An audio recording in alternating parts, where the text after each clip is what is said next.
කඩා වැවර නිලමෙවත්තෙන් තබා කර මත උදැහැණැක්කෙන් ගල් බොරළු ගුරු පාර අයිනෙන් පුඹුක් ගහ ළඟ ඉරිද පොළවෙත පානගා නුඹ ඉරට කලියෙන් නිවා දහසක් පිපාසයේ සැඩ නුඹේ තොල්පට වියලිලා ඇත කාසි කෙරුවට කපා වැවර වතුර උගුරක් නොබී දිනේම සවි ශක්තිමත් මුදුන් මුල් ඇති මහරුකක් ඇයි පියාණනි නුඹ සෙවන සිසිලස සුවේ සදනා සඳක් අහිමි වුණු පුංචි තරුකෙට නිවා සනසන නුඹත් අහසකි ඉරත් සඳත්සේ අපට පෑයූ දරුවන් වෙනුවෙන් කැප වෙන පියසෙනෙහසක මහිමය ගැන එහෙම ලියන්නේ කලා ලෝකයට පිවිසෙන්න බලාගෙන ඉන්න අංකුර ලේඛිකාවක්. ඒ තමයි සඳුනි නිසංසලා. මේ කවි නිර්මාණය ඇතුළත් වෙන්නේ හිරු නුඹයි කියන කවි පන්තියට. දැන් ඔබ බලනවා ඇති New Voices YouTube channel එකේ අලුත්ම වෙනස මොකක්ද කියලා. ඒ ගැන කියන්න කලින් හැමෝටම සුබ උදෑසනක් කියලා අපි ආරම්භ කරනවා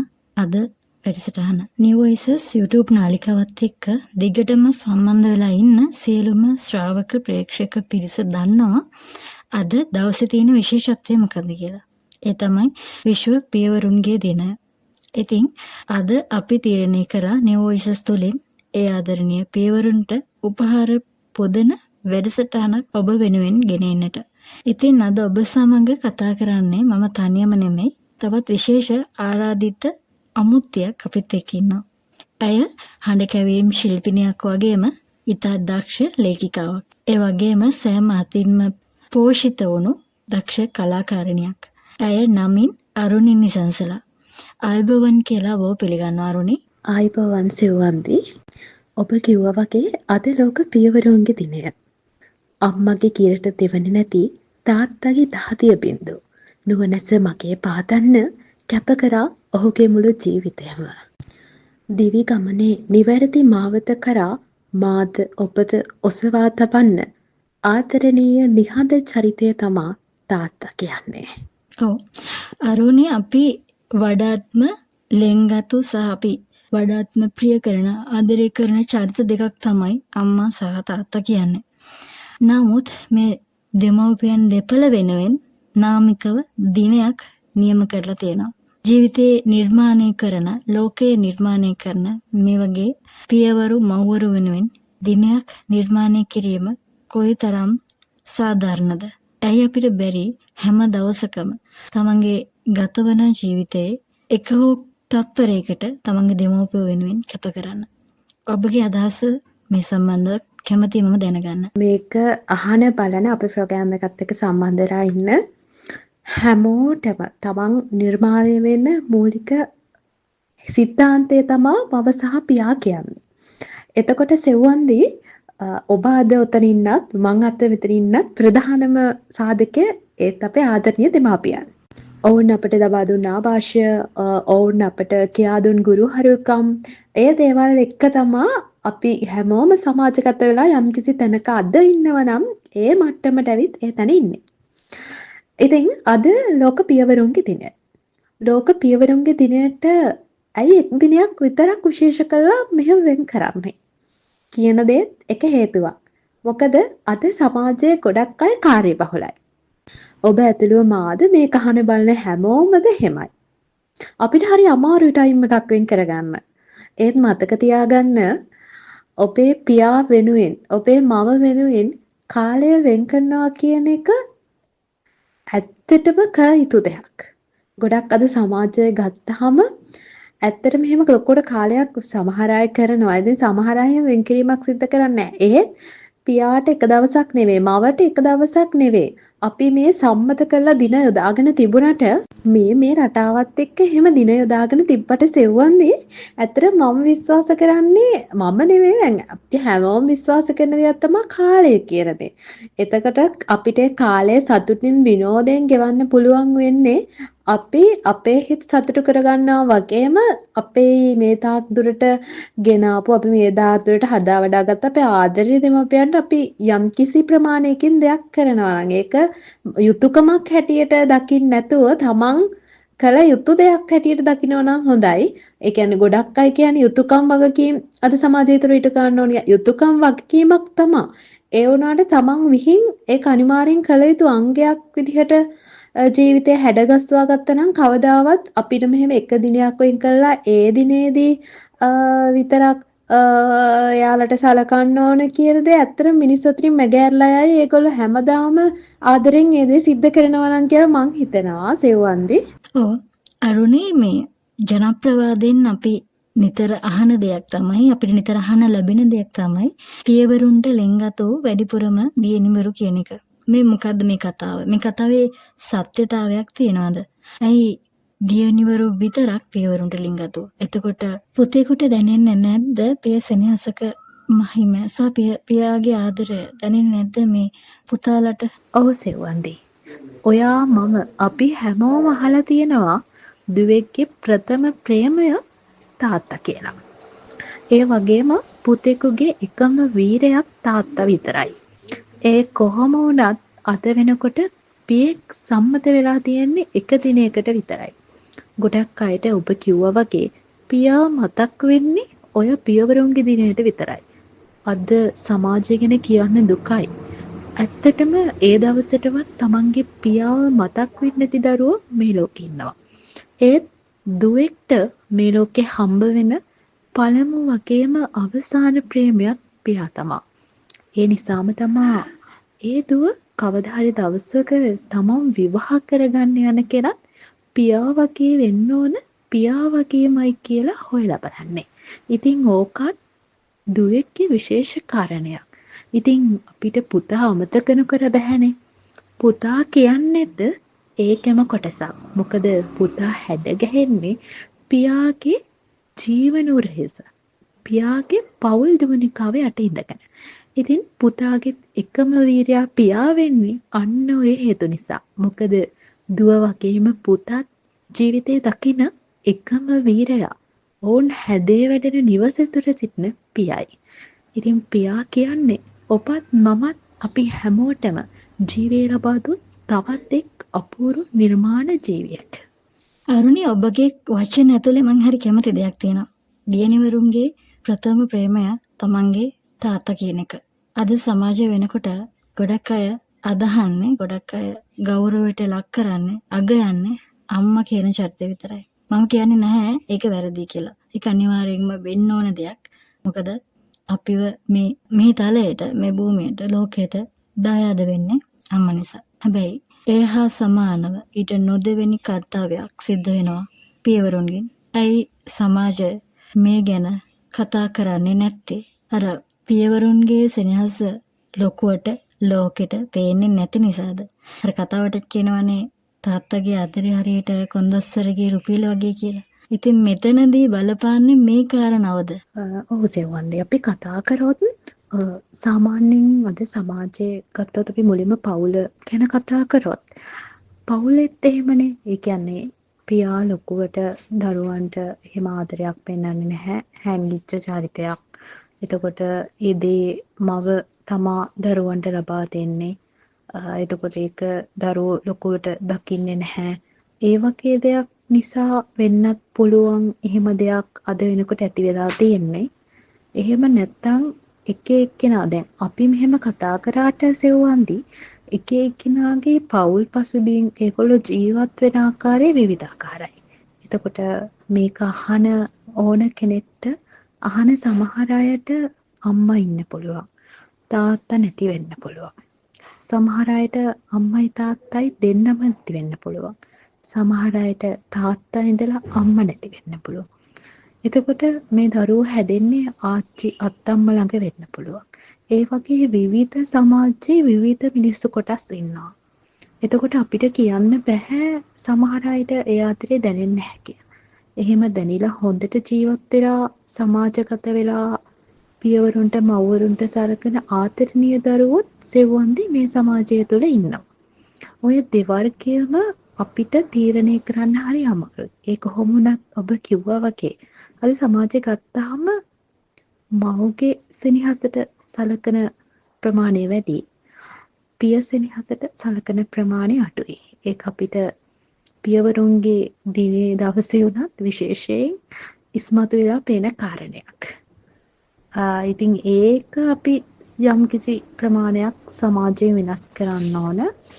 ඒ වගේ දේවල් වෙනස් කරලා යම්කිසි දෙයක් කරන්න පුළුවන් නම් ඒක ඉතා වැදගත් කියලා මං හිතනවා. මහත්මා ගාන්ධි එක් අවස්ථාවක මේ විදිහට කියනවා මිනිස්සු වර්ග දෙකක් සිටින බව මගේ පියා මට පවසා ඇත. ඉන් එක් කොටසක් වැඩ කරන අයයි. අනෙක් කොටස ලකුණු දමා ගන්න අයයි. මගේ පියා මට නිතර උපදෙස් දී ඇත්තේ මින් පළමු කොටස වී සිටින ලෙසයි. එයට හේතුව වැඩ කරන මිනිස්සු අතරේ තරගයක් නැති බැවින් තරගය ඇත්තේ වැඩ නොකර ලකුණු දමාගත් මිනිස්සු අතරේ බැවින්. ඉතින් සමාජයේ ගත්තාම ඒ මහත්මා ගාන්ධිගේ පියා ඔහුට ලබා දුන්න අවබෝධය. ඒ වගේ සමාජයේ දරුවෙක් ඉදිරියට ගෙනියන්න හැම පියෙක්ම හැම මවක්ම ඒ දරුවා වෙනුවෙන් යම්කිසි කැපකිරීමක් යම්කිසි දෙයක් කැපකිරීමක් සිද්ධ කරනවා. ඉතින් ඒ වගේ සමාජයක ජීවත් වෙන ඔබත් මමත් අද වෙනකොට මේ වගේ තත්යකට වැටලා ඉන්නේ ඇයි කියන එක මට එහෙම හරියට හිතාගන්න බෑ සෙව්වන්දී ඔබ කිව්වා වගේ. පියවරු ආදරය හංගලා දුන්නට චුට්ට අවශ්‍ය ප්‍රමාණයට අනුව දුන්නට අරුණි සමහර තැන් තියෙනවා ඒක හරි අපූර්වට දැනෙන තැන්. මට එහෙම දැනෙච්ච ලස්සන කතාවක් මතක් වෙනවා මේ වෙලාවේ. ඒක සංගරාවක තිබුණ කතාවක්. පියෙක් සහ පුතෙක් වටා ගෙතුණු ආදරණීය අපූර්ව කතාවක්. එක්තරා ගමක පුංචි පුතෙක් සහ පියෙක් ජීවත් වෙනවා. පාසල් නිවාඩුවට මේ පුතත් පියත් පුතාගේ අත්තම්මා ඒ කියන්නේ පියාගේ අම්මා බලන්න යන්න පුරුදු වෙලා හිටියා. එහෙම ඉන්නකොට මේ දරුවට එක වෙලාවක හිතනවා මම දැන් වැඩිහිටි පුද්ගලෙක් කියලා. වයස අවුරුදු 12ක 14ක වගේ දරුවෙක්. ඔහුට හිතෙනවා මම දැන් වැඩිහිටි කෙනෙක්. මට දැන් පුළුවන් වගකීමක් දරන්න. ඒ නිසා මට හැමදාම දැන් අවශ්‍ය නැහැ තාත්තගේ අතේ එලිලා යන්න කියලා. ඉතින් ඔහු සැරින් සැරේ තමන්ගේ පියතුමාගෙන් ප්‍රශ්න කරනවා. තාත්තේ මට යන්න දෙන්න ආශිර්වාද ගෙදර තනියම. මට පුළුවන් කෝච්චියේ යන්න. මොකද දැන් ඔයා එක ගිහිල්ලා මට ඒක පුරුදු වෙලා තියෙන්නේ. ඒ නිසා මට යන්න දෙන්න කියලා. බැරිම තැන මේ තාත්තා තීරණයක් ගන්නවා. තාත්තා කියනවා හරි පුතේ යන්න. මේ සතියේ මම ඉන්නේ නැහැ.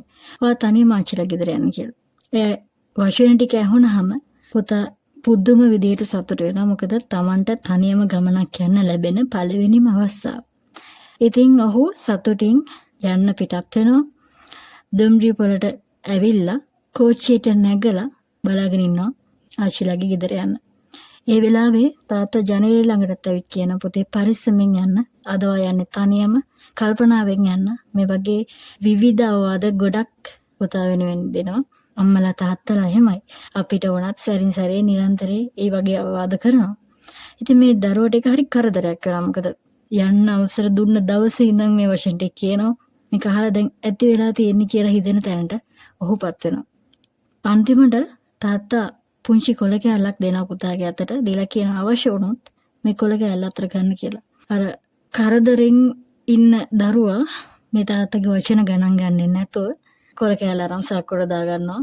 හරියට අවරාපි කියනවනේ ඕනවට එපාවට වගේ කියලා. අන්න එහෙම. දුම්රිය යන්න පිටත් වෙනවා. ටික දුරක් යනකොට මොහු කුඩා දරුවෙක් නිසා හැම කෙනෙක්ම වගේ ඔහු දිහා බලන්න පටන් ගන්නවා. හරි විශේෂ විදිහට, අමුතු විදිහකට. ඉතින් මේ දරුවගේ හිතේ ඇති වෙන යම්කිසි බයක්, චකිතයක් සහ තමන්ව කැපී පේනවට තියෙන ඒ කැපී පේන අවස්ථාව දරා ගන්න බැරි තත්වයක් ඔහුට එහෙම තත්වයකට මුහුණ දෙන්නපත් වෙනවා. සිද්ධ වෙනවා. තමන්ව පිරිස ඉස්සරහ කැපී පේනව නේද කියන තත්වය සිතුවිල්ලත් එක්ක ඔහු දැඩිසේ කලබලයටපත් වෙනවා. අපහසුතාවයටපත් වෙනවා. එහෙම වෙලාවක ඔහුට එකපාරම මතක් වෙනවා තාත්තා දුන්නේ පුංචි කොළ කැබැල්ල. ඔහු හිතනවා දැන් ඉතින් මේක අතට අරගෙන මොනව කරන්නද? දැන් මම ඉන්නේ තනියම. මගේ කියලා කවුරුත් මට නැහැ. හැබැයි තාත්තා කිව්ව මේක අතට ගන්න කියලා.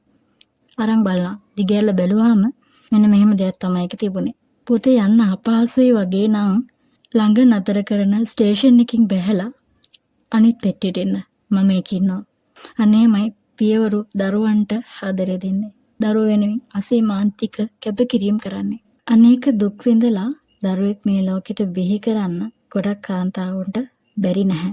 හැබැයි අම්මා කෙනෙක් වෙන්න හැම කාන්තාවකටම බෑ. ඒ වගේ තමයි යම් ජීවියෙක්ට ලේ දෙන්න ජීවත් කරවන්න පිරිමියෙකුට පුළුවන්. හැබැයි තාත්තා කෙනෙක් වෙන්න හැම පිරිමියෙකුටම බෑ. පියසෙනෙහසට කවුගීලිය වුණා මදි කියලා කිව්වට පියසෙනෙහස ගැන ලියවිච්ච ගීතත් නැතුවම නෙමෙයි. මං හිතනවා මේ වෙලාව ගීතයක රස විඳින්න හොඳම වෙලාව කියලා. පියසෙනෙහස ගැන කියවිච්ච අපූර්ව ගීතයක මිහිර විඳින්න අපි මේ වෙලාව හොඳම වෙලාව කරගනිමු. අරුණි ඕසේවන්දි මං කැමති හරි අපූරු කතාවක් මං කියවුවා. ඒ කතාව මේක ඔබටත් මටත් දැනෙන්න මොකද අද පියවරුන්ගේ දිනේ. ඉතින් මං හිතුවා මේ කතාව කියන එක වැදගත් කියලා. වයස අවුරුදු 13ක පිරිමි ළමයෙක් ඉන්නවා බ්‍රවුන් කියලා. ඔහුගේ තාත්තා මැරුණා කියලා ඔහුට ආරංචිය හම්බ වෙන්නේ නැහැ. පවුලේ හැමෝම එකිනෙකා බදාගෙන ඒ කාලේ ඒ දවසේ හොඳටම හැඬුවා කියලා බ්‍රවුන් පවසනවා. නැටරිගේ පියා මිය ගියේ පිළිකාවක් හැදිලා. එවිට ඇගේ වයස අවුරුදු 10යි. ඒ දරුවටත් පියා මියදී වයස අවුරුදු 10යි. ඒ දුක්බර දවසකට ඇය මෙසේ පවසනවා. මට කිසිම දෙයක් හිතාගන්න බැරුව ගියා. මට ඇති වුණු තිගැස්ම මාව ගල් ගැහුණා. පුද්ගලයාගෙන් පුද්ගලයාට වියෝව දුක දැනෙන ආකාරය වෙනස් වන්නේ. තව එක් අවස්ථාවක ක්‍රිස්ටින් මෙහෙම කියනවා. මගේ අම්මා මැරුණම මට දැනුනේ හරිම අසරණකමක්. මොකද අපේ පවුලේ හැමෝම එකම දුකමින් සමගියෙන් හිටියේ අම්මා නිසායි කියලා. ඉතින් මව හෝ පියා අහිමි වීම කියන්නේ අපේ ජීවිතයේ සිදුවන කියාගත නොහැකි දුක්බර සිදුවීමක්.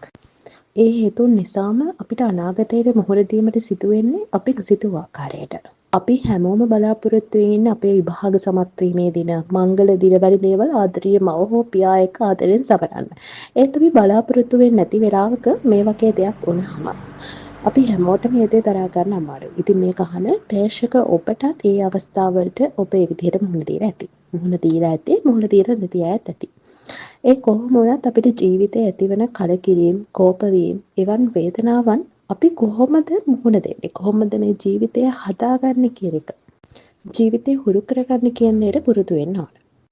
මං කිව්වට ඒ අවස්ථාවට ඔබටත් මටත් මුහුණ දීම හරි අසීරුයි. ඔය මම කිව්ව කරුණොත් එක එක විදිහට ජීවිතය තුළ ගැප් වෙලා තියෙන්න පුළුවන්. ඒ කොහොම වුණත් සිවන්නේ මට හරි අපූර්ව වදන් කොටසක් හම්බුණා අපේ මේ සිංහල සාහිත්‍යයේ සුභාෂිතයේ ගී විවරණය තුළ තියෙනවා.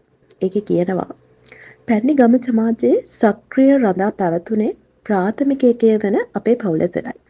මම හිතන විදිහට අපිට අතීතයෙන් හුඟක් දේවල් වර්තමානයේ පරපුර හැඩගස්ව ගන්න ජීවිතවලට වගේම සමාජයටත් ගන්න ගොඩක් දේවල් තියෙනවා. ඒ කාලය තුළ ඒ පවුල තුළ තිබ්බ එකමුතුකම ඒ පියාවටා ගොඩනැගුණු නායකත්වයේ කේන්ද්‍රය.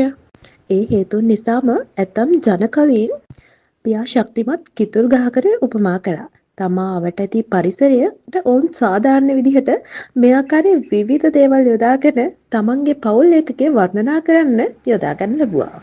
ඒ අතර හමුවුණු අපූර්ව කවියක් තමා අප්පච්චිගේ දොරකඩ කිතුල වගේ, අපේ අම්මා කිතුලේ බැඳි හැර වගේ, ලොකු අක්කා කිතුලේ පිරි මල වගේ, අපි ඔක්කොම ඒ කිතුලේ පැණි වගේ. බලන්න ගැමේ ජනතාව තමන්ගේ ජීවිතය තමා අවටරි පරිසරයේ සමග අපූර්ව සංසන්දනය කරන ආකාරය. ඔවුන් ජීවිතයේ හැම අවස්ථාවකම පරිසරයේ සෞන්දර්යයට මුසු කරලා අපූර්ව විදිහට ජීවිතවලට සම්බන්ධ කරගන්නවා. කුඩා දරුවාට තම පවුලේ එකමුතුකම, සක්‍රීය බව, ප්‍රබෝධය, සහයෝගීත්වය මේ තුලින් ජනකවියා ලබා දෙනවා. ඉතින් ඒ කාලය තුලත් අප්පච්චි ගේ දොරකඩ කිතුල නම් අම්මයි ඵලය පුබුදන්න සවියක් දෙන අයෙකුණා. ඉතින් මේ වදන් දුර තියෙන්නේ එකමුතුකම, ධෛර්යය, වර්ධනය වගේම අලුතක් ගැඹුරු කරුණක්. කිතුල් මලේ රෑන් වගේ කිව්වහම දිග කෙස් කලපක් ඇති අක්කව අපිට ගේ දොරකඩ ඉන්නවා මතක් වෙනවා. මේ සියල්ලෙන්ම සියලු දෙනාගේ බැඳින් ජීවිතයට නව ප්‍රාණයක් ලබා දෙනවා. ඉතින් අම්මා අහිමිවුණු දරුවෙට කුඩම්ම කෙනෙක් ලැබෙන්නේ රැකවරණය හා සැලකිල්ල බෙහෙවින් අල්ප බව කියවෙන සමාජ මතයක් අනුව. ඉතින් අපි අද සමාජය හඳුන්වන්නේ සුළු මව කියලා. හිරිහැර සුළු මවකින් හිරිහැර ලැබෙන දරුවා පියාගේ සැලකිල්ලට නොඇදව ලැබෙන අවස්ථා ගැන අපිට අහන්න තියෙනවා. ඉතින් මේ කොහොම වුණත් මේ හැම දෙයක්ම තුර ජන කවිය කැප් වෙලා තියෙනවා. ඒ නිසාම තමයි මේ තරම් අතීතයේ සුන්දර වෙලා තියෙන්නේ. ඉතින් අපේ කුඩම්මා දරා දුක නොදක්කා හැන්ද පුරා බත් හැන්දක් නොදෙන්නා. නිරි වැස්සේතෝ පල කියන්දැයි මේ දුක බලා අප්පච්චි ඉඳින්දැයි. ඔය වගේ අපූර්ව ජනකවි අපිට සාහිත්‍ය තුලත් ජන කවියා තුළින් නිර්මාණය වුණු දේවල් ඒ කාලය තුල දක්නන්න පුළුවන්. ඉතින් ඒක කොහොම වුණත් වර්තමානයේ තුලදී ඒ වගේම අපිට අපූර්ව සින්දු ගොන්නක් පියා සහ මව ගැන අහන්න ලැබෙනවා. කාලයත් එක්ක මේ ජන කවි අපේ අතින් ගිලිහුණා. ඒ නිසා ඒ තුළින් අපිට විවිධ තව තව නිර්මාණ බිහි වුණා. ඒ තුළින් බිහි වුණු තවත් අපූර්ව නිර්මාණ තමයි ගීතය කියන්නේ. ඉතින් අද වෙන විට ගීත තුළ පියා ගැන මව ගැන විවිධ විදිහට අර්ථකථනය කළ විවිධ ගායනා අපිට අහන්න දකින්න ලැබෙනවා. ඒ අතරින් මේ වැඩසටහන කරන අපේ අපූර්ව නිවේදිකාව සෙව්වන් දිවිහින් ලියපු අපූර්ව ගීතයක් තමයි අපි දැන් ඊළඟට අහන්න යමු වෙන්නේ. ඒ ගීතය මම තෝරගත්තේ අපූර්ව අර්ථ ගැප් වෙලා තියෙන නිසා විශේෂත්වයක් වෙන්නේ අද මේ ගීතය ලියලා දෙන්නේ මේ වැඩසටහනේ නිවේදනය කරන සෙව්වන් දිවිහින්මයි. ඉතින් මම අර කලින් කිව්වා වගේ ඇයට විවිධ දක්ෂතා තියෙනවා. ඒ අතරින් අපූර්ව විදිහට මේ වැඩසටහන කරගෙන යන විදිහ දැක්කහම ඈත් එක්ක ඇයගේ ගනුදෙනු කරද්දී ඇයගේ කොච්චර දක්ෂතා තියෙනවද කියලා අපිට අහන්න දකින්න ලැබෙනවා. ඉතින් අපි ඉතින් ලොමු යමු ඇය විසින් ලියපු මේ අපූර්ව ගීතයට.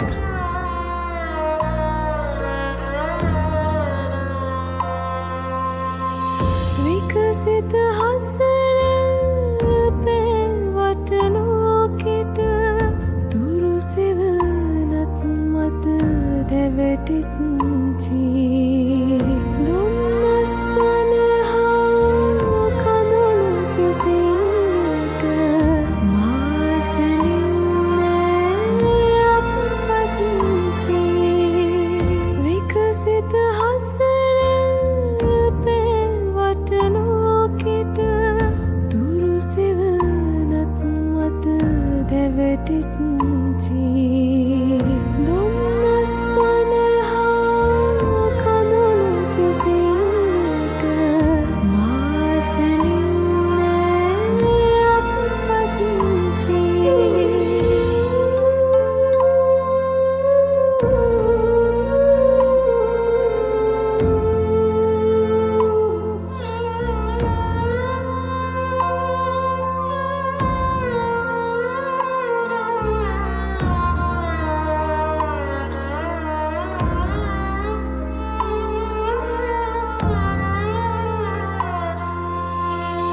මතකය හැකිලෙන කාලෙක හුරතල් සිනහස විඳිනට වරම් නැති නුඹ රළු දැති උණුම සැමදා මතකය රිදවයි අපපත්චි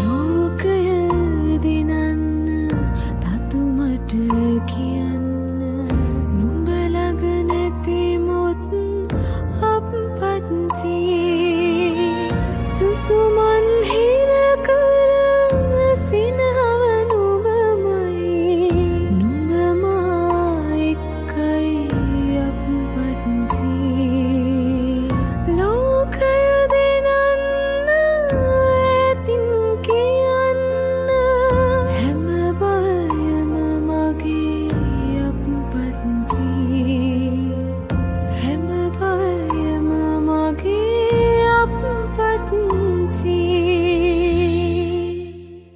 පියෙකුගේ සෙනෙහස අකුරු කරන්නට බෑපිය රජනේ අකුරු හොයන්නට කවුගේ ලියවුණා මදි ඔබේ සෙනෙහස දැනෙන්නට අනේක දුක් විඳින්නේ නුඹ අදත් ප්‍රියේ දරුවන් රකින්නට පියවරුන් දින මොකටද පිය සෙනෙහස ඇති මේ මීතලය සදා කල්හිම තවත් අංකුර ලේඛිකාවක් ලෙස කලා ජීවිතයට කලා ලෝකයට පූදින්න බලාගෙන ඉන්න මල්ෂා සුබසිංහ මේ විදියට පියවරු ගැන කියද්දී වැටි නැගිටින පුංචි කාලේ අත දෙමින් මට දිරි දෙමින් දිවි මගේ මුල් අත්පොත් ලැබූ ඔබ මගේ ලෝකේ වීරයා නිහඬභාවයේ අගය කරගත් බොහෝ දෑ මට සිතන්නට නිමිති පෙන්නූ පියාණනි ඔබ බර වචන නොකීවද පිරිපුන් වදන් මට ඉදිරි කළා රළු දෑතින් සියුම් දෑ හරි හැඩට කරමින් ලස්සන හදවතක් ඇති බවට පමණක් ලෝට කීවා පියවරුන් නැත හිනේ උනේ පියවරුන් නැත වැළපුණේ.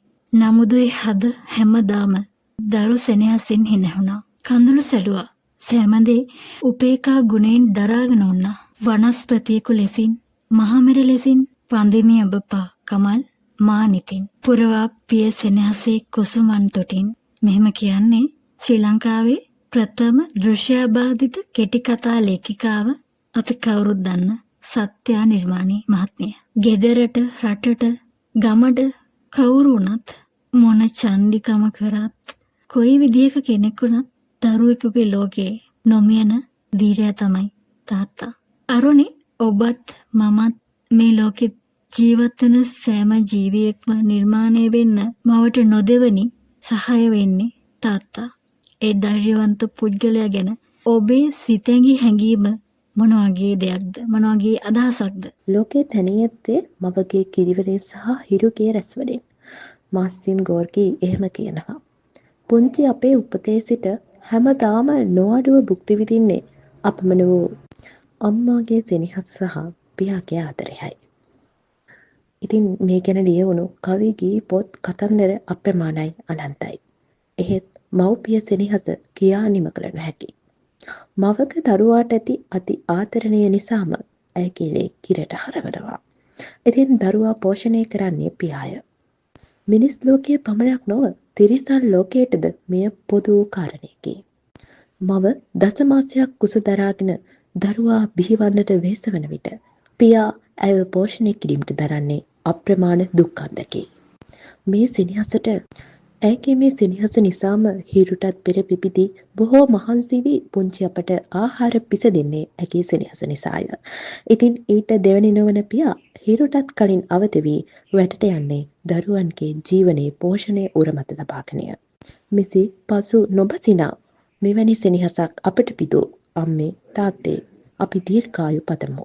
අපි පියවරු ගැන මෙහෙම කතා කරනකොට අරුණි ඔයා දන්නවද තාත්තා කෙනෙක්ගෙන් දරුවෙකුට අහන්න පුළුවන්ද ලබනාත්මෙත් ඔයාගේ දුව වෙන්න මට අවසර තියෙනවද? ඒකට මට අවසර දෙනවද කියලා. එහෙම අහපු ආදරණීය ලේඛිකාවක් ඉන්නවා. ගීපද රචිකාවියක්. ඒ තමයි නිල්මිනී සේපාලිකා. වැඩසටහන අවසන් කරන්න කලින් මම හිතනවා තවත් අපූර්ව ගීතයක් අහලා හිටියොත් හොඳයි කියලා. අපි දැන් මේ ගීතය අහමු. මේ හඬ සඳුනි හංසිකාගෙන් ඒ වගේම සංගීතය සම්පත් හෙට්ටිආරච්චි මහත්මයාගෙන්. අපි අහමු ගීතය.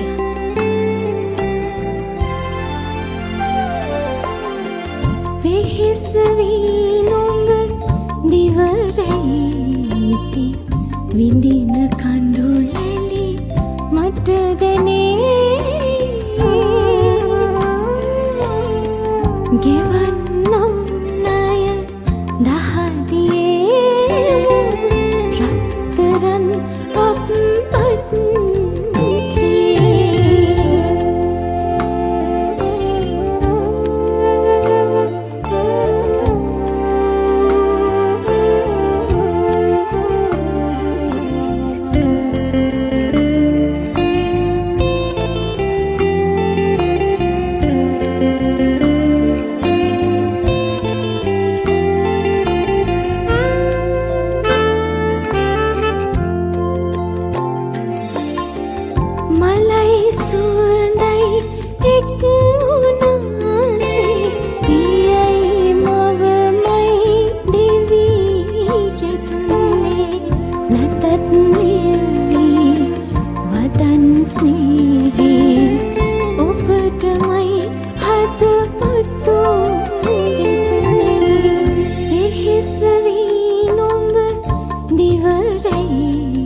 විඳින කඳුලැලි මට දැනේ. ගෙවන්නම් ණය දහදියේ රත්තරන්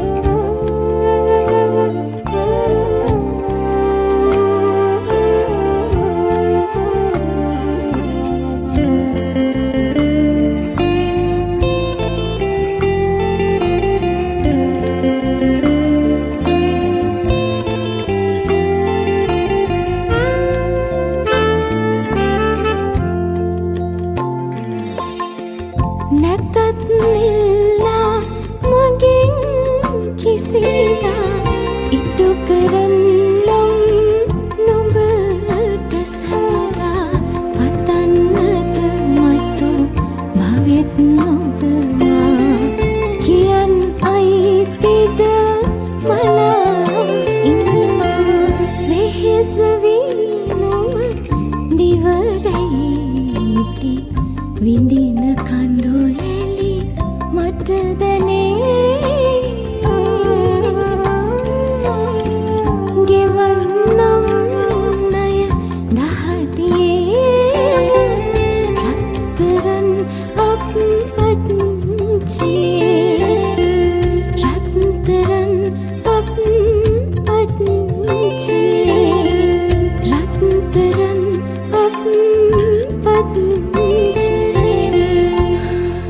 අපච්චි මේම ගීත ලියවෙනකොට අරුණි මට හිතෙනවා ඔබ මම වගේම මේ සමාජය ඇතුළේ පියවරු ගැන කතා කරන්න, වර්ණනා කරන්න, අගයන්න, උපහාර කරන්න කොච්චර පිරිසක් ඉන්නවද කියලා. මේ සමාජය මෙරට තාමත් පිරීලා නැහැ. හැමදාමත් අපි ආදරණීය පියවරුන්ට, මව්වරුන්ට හා සමානවම අපි කවුරු කරනවා, ආදරය කරනවා.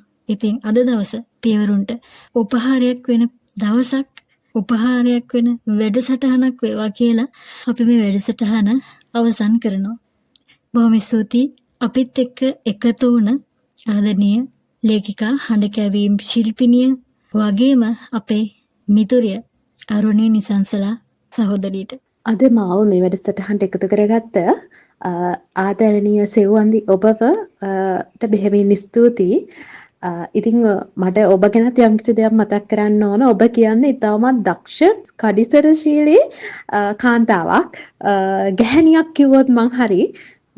මේ ප්‍රෝග්‍රෑම් මේ විදිහට ඉස්සරහට කරගෙන යන්න, ඒ වැඩසටහන් කරන්න ඕන කොහොමද කියන දේ පිළිබඳව ඔබට හොඳ අවබෝධයක් තියෙනවා. ඒ තුලින් තමයි ඔබ මේ වැඩසටහන ක්‍රියාත්මක කරන්නේ. ඉතින් ඔබ මේ කරන සියලුම වැඩ කටයුතු සාර්ථක වෙන්න කියලත් ඉදිරියේදී අලුත් නව දේවල් කරලා මේ වගේ යහපත් දේවල් සමාජගත කරන්න ඔබට අවස්ථාව උදා වෙන්න කියලත් මම ඉතාමත් ආදරෙන් මේ වෙලේ මතක් කරනවා. ආයෙමත් දවසක මේ වගේ අපූර්ව වැඩසටහනක් තුළින් අපි යලිත් හමුවමු. ඉතින් අදට සමුගන්න. වීඩියෝ එක බලන්න, ඔයාලගේ අදහස් අනිවාර්යෙන්ම කියන්න, ලයික් කරන්න, ෂෙයා කරන්න, කමෙන්ට් කරන්න. සබ්ස්ක්‍රයිබ් කළා නැත්නම් තාමත් සබ්ස්ක්‍රයිබ් කරන්නත් අමතක කරන්න එපා. ඉතින් අපි සමුගන්න. සියලු දෙනාටම සුබ දවසක්.